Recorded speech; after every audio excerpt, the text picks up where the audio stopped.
Hi, today for the ZTE AXON 20 and I'll show you how to create home screen folders on this device. So first hold for a while the application and then drag this up to another one.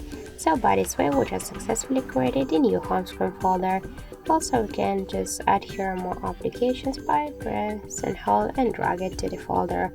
If you want to add here more applications, just click to the plus and after that just select the apps, tap to OK and that's it.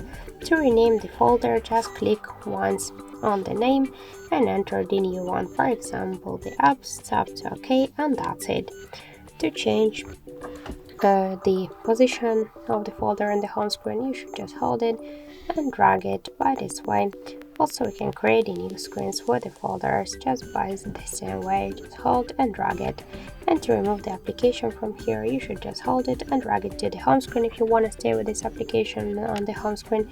But if you want to remove it from the folder and from the home screen, hold it and tap to remove icon. Also, we can just remove all of the applications with the folder together from the home screen. Just hold the folder and tap to delete. So that's it. Thank you for watching, and if you find this video helpful, leave thumbs up and subscribe.